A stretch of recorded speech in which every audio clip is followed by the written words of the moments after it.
Bonjour très chers amis de Fastmatics. Aujourd'hui, introduction aux inégalités, aux inéquations.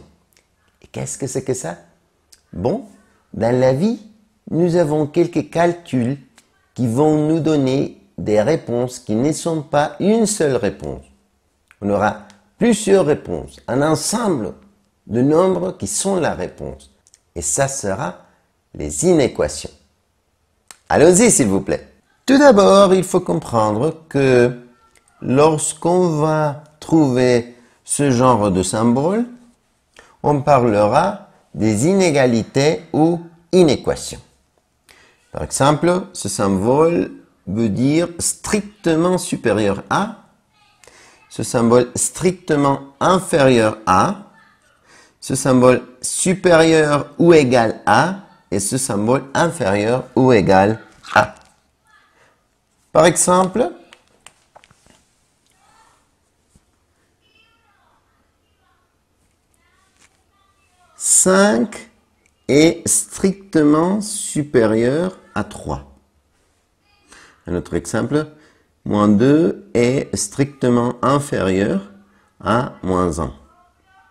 Un autre exemple, « nombre supérieur ou égal à 3 ».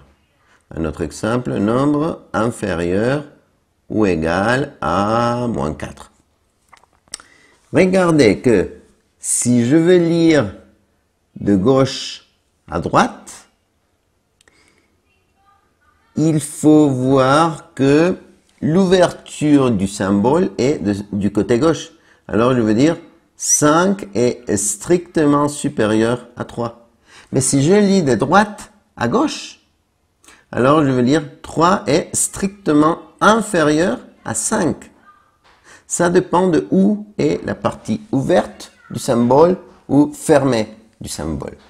Pareil ici, pareil là. Voyons un premier exemple de comment représenter certains phénomènes où il y a plusieurs réponses. Si on veut montrer quelles sont les années qui se sont passées dès le début, toujours de l'éternité jusqu'à l'année 2020. Alors, on va dessiner une flèche vers l'infini négatif et on va finir dans l'année 2020 avec un crochet. Toujours les flèches seront dessinées vers l'infini négatif ou vers l'infini positif. Une autre façon de représenter ça est de l'infini négatif jusqu'à 2020. Et on met un crochet. L'infini négatif aura toujours des parenthèses, jamais un crochet. Parce que les parenthèses veulent dire que le nombre est compris dans le résultat, dans la réponse. Alors, si on veut inclure l'année 2020, on va mettre un crochet, sinon on met des parenthèses. Une autre façon d'exprimer ça, l'ensemble de nombres qui appartiennent au nombre réel, à l'ensemble de nombres réels, tel que nous avons de nombres qui sont inférieurs ou égales à l'année 2020. Ça, c'est très important. Toujours dans la droite graduée, si vous avez les nombres à gauche, vous dites que c'est inférieur à un tel nombre.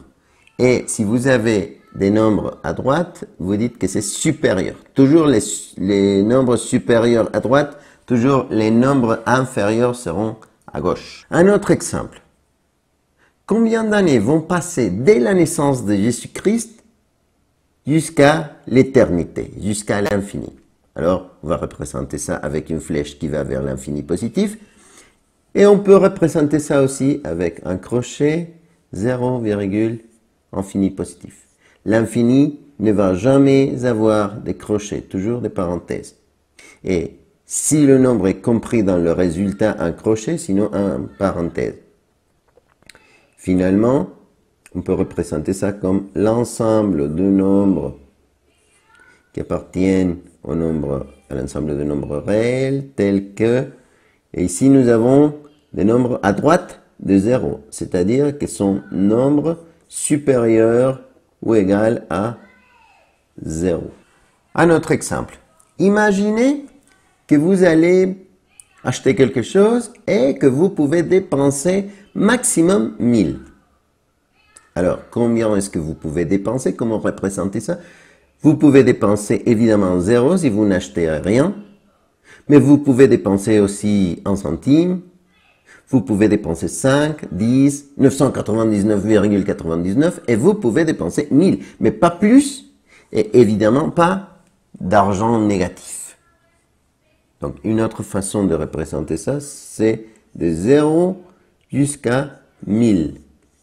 Vous mettez des crochets si les nombres sont compris dans le résultat, vous mettez des parenthèses si c'est pas le cas.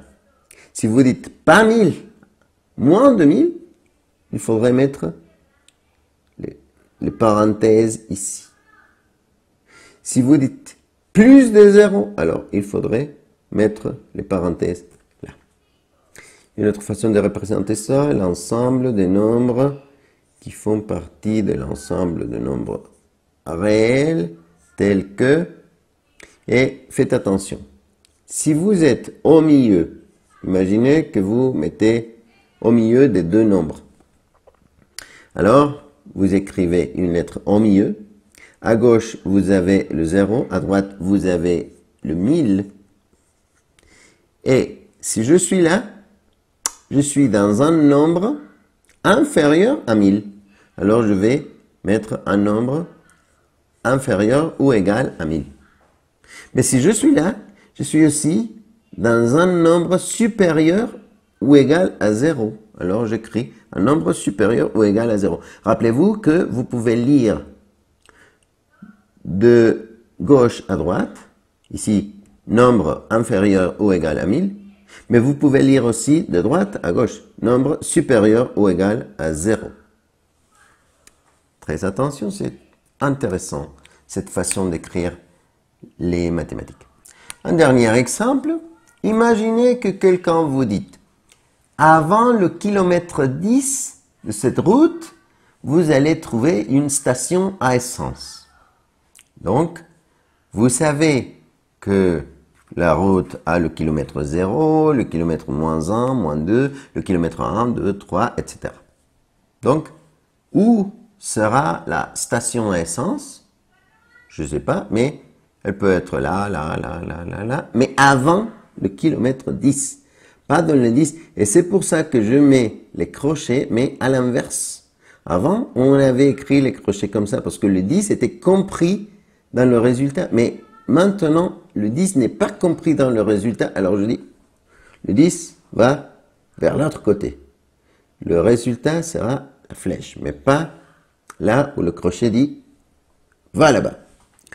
Une autre façon d'écrire ça, de l'infini négatif jusqu'à 10. Mais comme le 10 n'est pas compris dans le résultat, je mets les parenthèses. Une autre façon d'écrire ça, l'ensemble de nombres qui appartiennent à l'ensemble de nombres réels, tels que ce sont des nombres à la gauche de 10, c'est-à-dire nombres strictement inférieurs à 10. Parce que le 10 n'est pas compris dans le résultat. Pour l'instant, c'est tout. Dans une prochaine vidéo, on verra comment calculer ce genre de choses. Merci beaucoup de votre attention. Au revoir.